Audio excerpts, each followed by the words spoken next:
Bem, eu já vou começar improvisando, né? Porque a palestra anterior foi o pessoal da APMEC, eu sou analista CNPI, e muito me agrada, eu fiquei muito feliz com o conteúdo, com a presença da APMEC, porque eu costumo dizer que, como analista CNPI, nos 365 dias do ano, eu vivo 365 frustrações, porque todo dia tem um vídeo de um influenciador fazendo o papel de analista e absolutamente nada acontece. Então, quando eu vejo a APMEC nesse tipo de evento, me tem aqui aquela centelha de esperança de que as coisas melhorem no futuro, melhorem adiante. Como o Marco muito bem colocou, não adianta você colocar uma tarja preta pequenininha dizendo isso não é a recomendação de investimento, num vídeo que começa com o título Top 5 fundos imobiliários do momento. Eu me sinto um bobo, porque eu tenho um canhão de fiscalização em cima de mim, olhando a cor da fonte que eu utilizo nos meus relatórios, e no mundo da internet, muitas vezes, as coisas acontecem como se fosse uma terra sem lei. Então, eu fico muito feliz de ter visto a APMEC aqui, valorizando e defendendo o papel do analista. Bem, agora vamos para a pauta. Primeiro, quem é Ricardo Figueiredo? Eu sou economista de formação pela Universidade Mackenzie, tenho uma pós-graduação em mercado financeiro também pelo Mackenzie, tenho um MBA em gestão financeira e atuarial. Ciência atuarial, para quem não conhece, é a ciência para previdência, saúde e seguros. Por que diabos eu fiz isso? Porque eu trabalhei entre 2003 e 2021 em um fundo de pensão, que tinha um plano de saúde também lá dentro. Só que eu trabalhei sempre na área de investimentos, lá, atuei na gestão imobiliária dessa fundação, o patrimônio chegou a ter 1,2 bilhão de reais, tinha participação em ativo direto. Então, a gente tinha uma carteira de shopping centers, prédios, tinha condomínio logístico, então fazia gestão de ativo real mesmo, não era o preço na tela do computador, não, eu ia no shopping center, então aprovava ou não desconto para lojista, negociava contrato com locatário. Na pandemia, você imagina como foi, shopping center fechado, você tinha que estar lá custeando esse shopping center fechado, você tinha locatário nos prédios ou nos condomínios logísticos pedindo desconto, então tinha que estar ali renegociando o contrato com essa turma. Obviamente tinha os espertinhos na época, porque você imagina, na pandemia, se teve uma coisa que ganhou dinheiro, foi farmácia. Uma festa para ganhar dinheiro, e tinha locatário que era farmácia pedindo desconto no aluguel, que era uma brincadeira, de mau gosto. Então, na pandemia, foi teste de emoção. Cheguei a montar uma carteira de fundos imobiliários para essa fundação. Essa carteira chegou a ter aproximadamente 600, 700 milhões de reais. Na época, se fosse um FOF listado em bolsa, era o terceiro maior FOF da bolsa, se fosse listado. E aí, em 2021, eu vim para o mundo da pessoa física. Peguei o meu histórico todo no mundo institucional e vim para o lado da pessoa física para colocar a serviço do investidor pessoa física, fazendo recomendação de fundo imobiliário para pessoa física, fazendo da maneira correta. Eu sou analista CNPI, certificado pela APMEC. Em 2022 eu me juntei ao Grupo Primo, sou sócio lá no Grupo Primo desde então. Então lá eu sou responsável pela cobertura de fundos imobiliários para a Research, que é a Finclass. Nós temos uma consultoria financeira que é a Portfel, então os fundos imobiliários que os clientes da Portfel têm em suas carteiras são recomendados por mim também. A gente tem a faculdade Hub, eu dou aula na faculdade, enfim, costumo dizer que onde tem fundo imobiliário dentro do Grupo Primo, tem a minha digital lá de alguma forma. E hoje eu quero passar para vocês, nesses 20 minutos que a gente tem agora, o momento do mercado. Por que eu estou otimista com fundo imobiliário? A agenda, basicamente, são esses 4 pontos. E eu vou tentar aqui passar de uma maneira rápida. É importante destacar que, óbvio, a gente não vai entrar no mérito da análise, do detalhe ali, porque o tempo é curto, não tem como fazer isso. Então, eu já deixo de antemão o convite para você acompanhar o nosso trabalho nas redes sociais. No Instagram, eu sou ricardo.fiz. A gente tem o canal da Finclass no YouTube também. Toda semana eu coloco vídeo educacional sobre fundo imobiliário. E Sou host no podcast Os Economistas, junto com o Gui Cadanhoto. Então a gente tem episódio também toda semana, às terças-feiras. E aí a gente fala de tudo de mercado. A parte legal de você ser host de podcast é que nessa hora eu sou aluno. Eu sento e o convidado é quem dá aula, né? Então, o de ontem, por exemplo, foi sobre as questões envolvendo Israel e Irã, uma aula maravilhosa com o professor Samuel. Fica o convite para vocês acompanharem o nosso podcast também. Vamos lá para o conteúdo, então. Primeiro, medo e oportunidade sempre vão andar de mãos dadas. Sempre. Né? Acontece que o medo, normalmente, é a estrela de cinema. É o destaque. Todo mundo já deve ter visto algum filme com Meryl Streep. O Diabo Veste Prada é um dos mais conhecidos, Mamma Mia também, um musical, enfim. Né? E eu costumo dizer que ela é o medo. Né?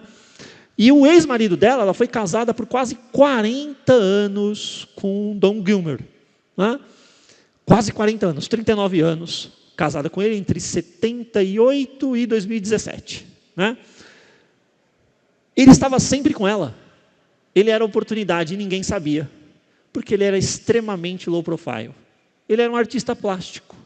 Então, quando tinha aqueles eventos em Hollywood, tapete vermelho, Meryl Streep passava pelo tapete vermelho, fotos, flashes aos montes, Don Gilmer estava com ela. E ele era desapercebido. Ele entrava pelos fundos, ele não gostava, ele detestava essa questão de exibição. Então ele entrava pelos fundos, mas ele sempre acompanhava Meryl Streep. Sempre. Ele era a oportunidade. Ele estava sempre acompanhando o medo, mas poucas pessoas percebiam que estava lá. Né? E eu costumo dizer que no mundo dos fundos imobiliários, como é que a gente mede essa questão de medo e oportunidade? Quando é que o medo está presente, a oportunidade está lá junto? É observando a curva de juro. Né? O juro longo, ele reflete o medo. E a oportunidade, se está junto, é a hora que eu consigo extrair mais renda dos fundos imobiliários. Tá? Neste gráfico, eu plotei a curva de juros do... deixa eu voltar aqui. Eu plotei a curva de juros de contrato futuro de DI lá na B3. A linha vermelha, ela tem quase um ano. Ela é do final do primeiro semestre do ano passado. O mercado estava apostando num juro longo aqui na faixa de 12,5, que é um juro longo alto, mas era uma faixa de 12,5. Vamos fazer uma viagem no tempo. O que a gente tinha no final do primeiro semestre do ano passado? O mercado ainda estava acreditando num cenário de corte de juros. A gente estava vivendo um ciclo ainda de corte de juros. A Selic tinha saído de 13 alguma coisinha, estava ali em 10 em alguma coisa. Esse era o que o mercado estava esperando. Acontece que o segundo semestre a gente teve uma reversão de expectativas muito grande.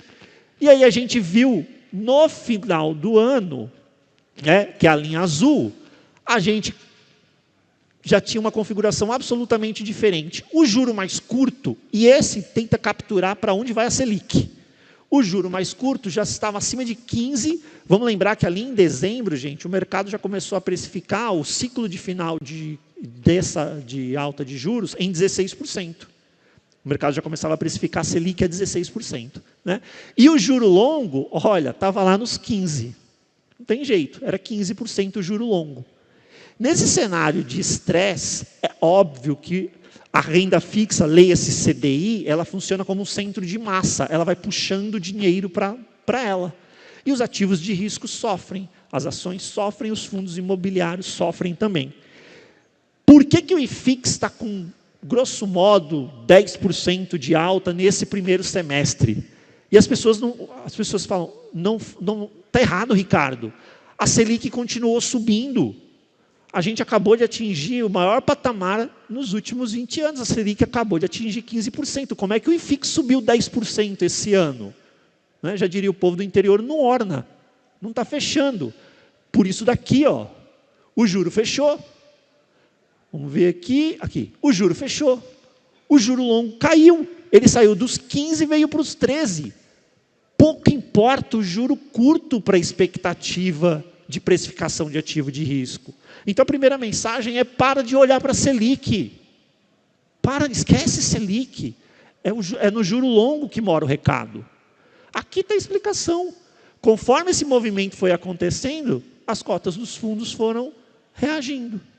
Tá? Então, ativo de risco, a gente olha para juro longo. Juro longo, você olha a curva futura, a curva de contrato futuro do DI, ou para os títulos públicos atrelados à inflação de vencimento mais longo. Para a pessoa física, a gente chama de Tesouro IPCA, para o institucional, a gente chama de NTNB. Né? Então, você pega os vencimentos mais longos, 2035, 2040, 2045, esses mais longos. Tá? Então, primeiro fator, medo, o juro longo, oportunidade, é nesse cenário que eu consigo trazer renda, patamar de carrego de renda mais elevado com os fundos imobiliários. Bem, olha aqui a questão do carrego de renda que eu falo para vocês. Uma maneira de a gente tentar entender se o momento eu tenho um carrego de renda satisfatório, mesmo olhando para uma renda fixa pagando bem, é tentar capturar qual é o spread, a diferença do título público em relação à renda que eu consigo com o fundo imobiliário. Então, o título público lá, NTNB, o Tesouro IPCA, atualmente, eu peguei o vencimento 2035, ele tem uma taxa aqui de 7,20 mais ou menos. Isso aqui foi o final de maio, tá? Tem que ver como é que está ao longo de junho, mas no final de maio era 7,30 aproximadamente. Se eu pegar todos os fundos imobiliários que compõem o IFIX, bato no liquidificador, ponderando pelo peso, eu teria um dividend yield sintético, ou seja, um carrego de renda anual, geração de renda, de 13% ao ano. Então, ele me geraria 13% ao ano em renda e ainda é isento de imposto de renda. A gente já vai chegar nesse tema. Ainda é isento de imposto de renda. Tá? Pois bem, esse spread atual, essa diferença, é de 582 pontos. Né? 13,10 para 7,28, 5,82% ou 582 pontos. Tá? Qual é a média de 10 anos desse gráfico aqui? 425 pontos. Ou seja, eu tenho uma gordura acima da média histórica. E essa média histórica, ela está inflada pelo governo Lula 3. Durante o governo Lula 3, o nosso cenário foi tão ruim em que nenhum momento, absolutamente nenhum momento, esta diferença esteve perto da média histórica. Em nenhum momento. Nenhum momento. Então, se eu tirar o Lula 3 da amostra, a média seria de 385 pontos. Então, eu tenho ainda mais gordura em relação a uma média que tire esse período que a gente está vivendo mais recente, que é um período absolutamente duro, difícil para os ativos de risco. Tá? E vamos pegar a média oposta, a média do período de ouro para os fundos imobiliários, que foi de 2017 até 2019. Naquele período específico, o prêmio era de 257 pontos.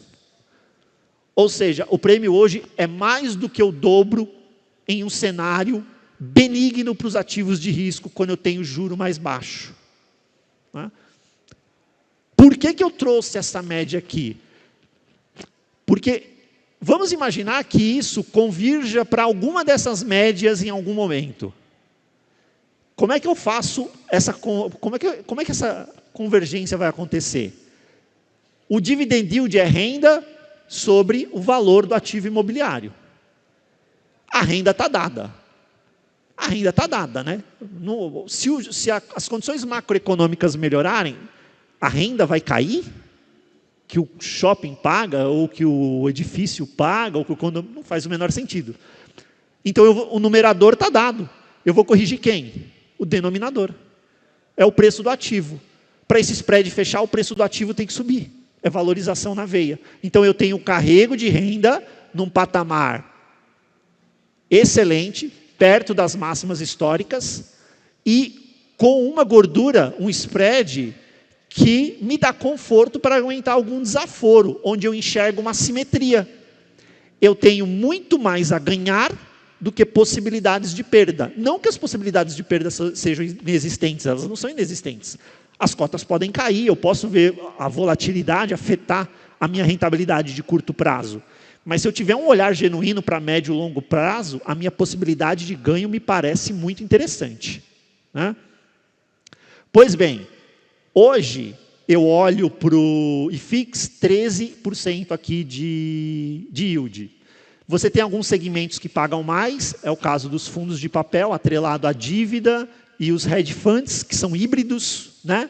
Tem ali tijolo, tem dívida, tem cota de fundo imobiliário. E quando eu olho para os tijolos, eu também tenho níveis de dividendo bem interessantes. Mas, Ricardo, por que eu sei que esse nível de dividendo é interessante? Sabe o spread que eu falei para vocês no gráfico anterior? Eu olho o spread também individual de cada segmento. Em todos esses segmentos, eu tenho spread acima da média histórica. Em absolutamente todos. Então, quando eu olho aqui, por exemplo, shopping. Shopping está pagando na média 11,5. A NTNB está ali 7,30. Dá 420 pontos mais ou menos de prêmio. A média histórica de shopping center é 120 pontos. É o segmento que trabalha com menor spread. Então, eu tenho muito espaço, muita gordura. Tá? E mais um fator importante. Qual é a taxa daquela NTNB? 7,30. Gente, isso é uma taxa absolutamente insalubre para qualquer economia. Você pagar 7% de juro real. Absolutamente insalubre e insustentável. Então, num cenário de melhora econômica, um outro fator que vai acontecer, o que vai acontecer com essa taxa? Ela vem para baixo. Então, aquele spread aumenta além de tudo por isso. Você teria mais um elemento para ajudar a empurrar o preço dessas cotas. Tá? Um outro indicador, um outro múltiplo que a turma gosta de utilizar é o chamado PVP. O pessoal de ações é o Price to Book. É o preço de tela em relação ao preço contábil, que seria o valor justo daquele portfólio, daquele fundo imobiliário. Mais uma vez eu trouxe por segmentos. Opa, deixa eu voltar aqui. Todos, absolutamente todos os segmentos negociam com desconto anti-valor patrimonial. Todos. Mesmo os fundos de papel, que teoricamente não deveriam, né? Você tem uma dívida, você deve 100, né? E tem que pagar juro de 10% ao ano. O que é que o credor tem na mão dele? Ele tem o direito de receber 100 lá na frente, mais os juros de 10% ao ano. Por que alguém pagaria algo diferente de 110 por essa dívida? Porque é o que ela vale. 100 mais os 10%. Bom, tem gente que está vendendo essa dívida por 105. Vai te pagar 110. É certo que você vai receber esse 110, né? Ou pelo menos existe uma probabilidade altíssima de você receber esse 110, afinal é uma dívida, você precisa avaliar o risco de crédito, mas tem gente te entregando a 105. E isso é média, tá? Quando você avalia os fundos caso a caso, você vai ver gente entregando a 100, a 95 e por aí vai. Ah, é fechar o olho e pegar qualquer um? Não. Tem aqui situação, por exemplo, que o fundo está negociando com desconto de 30%, eu olho para a carteira e falo, está caro. Né? Porque o portfólio não é bom, o portfólio é ruim, um portfólio difícil. Né? Mas a maior parte da indústria, a gente enxerga assim muito desconto. Né? E aí, deixa eu passar aqui, como é que se comportar o IFIX no último ciclo de corte de juros? Porque acho que está pacificado que a Selic parou de subir. O Banco Central colocou isso lá, olha, parei, vamos avaliar, vai ficar um tempinho nos 15, e depois a gente conversa. Né? Só que o mercado ele não consegue ficar parado. O mercado ele precisa de uma narrativa, ele precisa de uma historinha para os preços poderem subir e descer. Então a narrativa de quando será a próxima alta de juros morreu, não tem mais essa narrativa. O que o mercado vai começar a especular agora? Quando o Banco Central começa a cortar juros. É isso que o mercado vai começar a especular agora. E aqui é o último ciclo de corte. Eu chamo a atenção para essa primeira pernada aqui. Ela é uma pernada de 10 meses, nem 10 meses, tá, gente? É dezembro de 2015 até final de setembro, começo de outubro de 2016. Em 10 meses o IFIX subiu 34%. Em 10 meses o IFIX subiu 34%. Né? A Selic estava em 14,25, teve o primeiro corte aqui, foi para 14. Um mísero corte de 0,25%, de 25 pontos. E antes de tudo isso, o IFIX subiu 34%. Quem ficou esperando o primeiro corte de juros, perdeu a maior pernada de alta de todo o ciclo anterior. Eu dividi aqui em 4 períodos, a maior pernada foi essa, antes do primeiro corte. Fundo imobiliário não é roupa de inverno, aproveitando que a gente está no dia mais frio do ano. Tá? Ah, lembrei, ela existe, hoje eu vou usar, amanhã já não uso mais, em dezembro eu não uso mais. Fundo imobiliário é posição estrutural em qualquer carteira decente de investimentos. Não existe uma carteira de investimentos boa, defendida com matemática e estatística, que não tenha fundo imobiliário. Não existe. Não existe. E a gente tem estudo para sustentar isso. Por isso que eu disse que não existe uma carteira boa, carteira que seja defendida com matemática e com estatística, que não tenha fundo imobiliário. Então a gente montou lá na Finclass para os nossos assinantes 2 carteiras, uma carteira com capacidade de fazer construção de patrimônio, que a gente chama de valorização, uma outra mais focada em geração de renda passiva, para quem já criou esse lastro de patrimônio e quer viver da renda desse patrimônio, uma carteira para gerar renda passiva. As 2 possuem fundo imobiliário, as 2. Tá? Onde é parte. Eu sou analista de fundo imobiliário e eu não tenho todo o meu patrimônio em fundo imobiliário. Eu tenho um pedaço, não todo. Né? Mas sempre presente. Com a Selic em... Sabe quanto é que a Selic chegou aqui? 4,5%. Na bola. Legal. Não foi na canetada. O Brasil fazia jus para ter uma taxa de juros de 4,5%. Nessa época aqui, Ilan Goldfein, presidente do Banco Central, ele teve que escrever uma cartinha de desculpas no final do ano, porque ele não tinha atingido a meta de inflação. Ele tinha ficado abaixo do piso da meta. Foi a única vez na história que um presidente do Banco Central do Brasil teve que escrever uma carta pedindo desculpa, porque ele não cumpriu a meta de inflação. Ele ficou abaixo do piso. Não é da meta, é do piso da meta. Hoje a gente está aqui tentando ver quando, sabe Deus, a gente vai chegar no teto da meta. Né? Aqui o 4,5 era na bola. Legal. Tá? Tinha fundo imobiliário na carteira? Tinha. Hoje, com Selic a 15, eu também tenho fundo imobiliário na carteira. Né? A maior pernada foi aqui. A soma de todo esse movimento foi maior? É óbvio que foi maior. Tá? Só que isso daqui é importante. Isso aqui mostra que você tem... É neste cenário que antecede o ciclo de corte de juros em que você deveria estar olhando, e olhando muito, garimpando os bons fundos imobiliários para ter na sua posição, né? Porque eles vão fatalmente responder de forma muito parecida aqui. Sabe quando a Selic caiu de 13 para 10, ali no sonho de verão que vivemos em 2023? Foi exatamente a mesma coisa. A maior pernada de alta foi naquele trimestre que antecedeu o primeiro corte de juros. Exatamente a mesma coisa. Só que ali foi só um sonho de verão. A gente espera que para 2026 a gente retome algo parecido aqui. Tá? Aí veio a tributação. Meu Deus, agora é o fim do mundo para os fundos imobiliários, né? E aí, o que eu digo para as pessoas, né? O pessoal lá fala que eu sou analista sincerão, né? Eu falo, olha, se a pessoa ela vai vender o fundo imobiliário porque ele foi tributado no dividendo, já vai tarde. Já vai tarde. Que bom que ela está indo embora.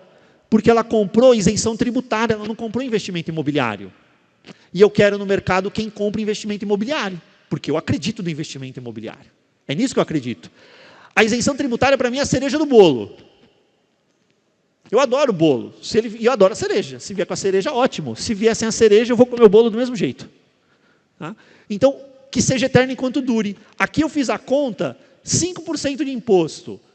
O fundo imobiliário ele distribui R$10 por ano, a cota é 100, yield 10%. Tem um imposto de 5%, caiu para 9,5%. É isso que eu perdi, 0,5% no ano. Dói? Lógico que dói. Mas é o final do mundo isso? É isso daqui que é o divisor de águas na sua vida financeira? Não é. Se a pessoa for minimamente honesta na análise, não pode dizer. E eu não estou defendendo imposto aqui, não é isso. Eu só quero que a gente dê o tamanho da importância para o produto, de acordo com o que é de fato. Tá? E, só para a gente finalizar, os pontos que eu acho que são mais importantes que estão nessa MP e ninguém está falando. E isso daqui é perigoso, para fundo imobiliário, eu espero que as pessoas se mobilizem para que esses pontos sejam derrubados. O primeiro é que a MP, ela fala, todas as cotas emitidas até o final deste ano, elas permanecerão isentas. Não vai ter imposto nelas, no dividendo.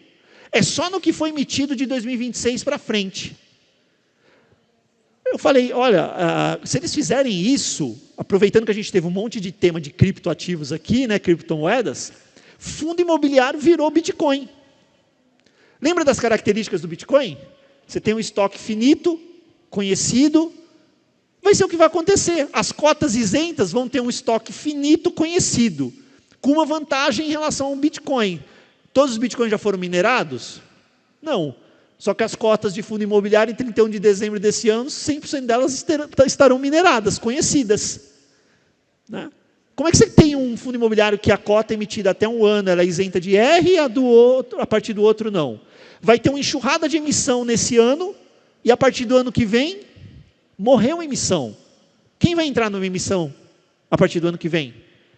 Aproveitando que a gente vai entrar no inverno cripto esse ano, né, você vai criar a era do gelo dos FIIs no ano que vem. Quem vai conseguir emitir?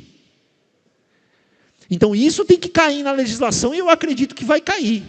Tranquilamente vai cair. Ou tributa todo mundo ou não tributa ninguém. Não tem como você criar cota tributada e cota que não é tributada. Tá? E um outro elemento que é importante para finalizar, na parte onde ele vai revogando um monte de coisas na MP, eles revogaram o parágrafo único do artigo 10 da lei que criou os fundos imobiliários, que é uma lei de 1993, 25 de junho de 1993. Esse artigo diz, o fundo imobiliário ele é obrigado a distribuir no mínimo 95% do seu lucro. Ele é obrigado, tem que distribuir. Aí a MP revoga a lei. Então ela revogou isso daí. O que ela colocou no lugar? Nada. Se ela não põe nada, o fundo imobiliário é obrigado a distribuir o quê? O que ele quiser. Isso é um precedente perigoso. Porque o fundo imobiliário, ele é uma máquina de geração de renda para o seu investidor. E é isso que brilha o olho do investidor. Ele nasce com essa característica. Essa característica precisa ser preservada. Querem discutir os 95%? Os REITs nos Estados Unidos distribuem 90%, por lei. Discute-se o percentual, não tem problema nenhum. O que não dá é você tirar e deixar o gestor livre para fazer o que quiser. E isso a gente não pode também permitir. Esse é um outro fator que eu creio que também será, que vai cair quando isso passar pelas casas, Câmara e Senado. Certo? O meu tempo acabou. Opa! Deixa eu voltar. O meu tempo acabou. Fica o meu chamado para que vocês olhem fundos imobiliários com mais carinho nesse momento. Né? Espero que vocês tenham gostado do conteúdo. Mais uma vez eu deixo aí tanto o meu Instagram, ricardo.fiz, quanto o YouTube da Finclass à disposição para quem quiser conhecer um pouco mais do nosso trabalho. Obrigado.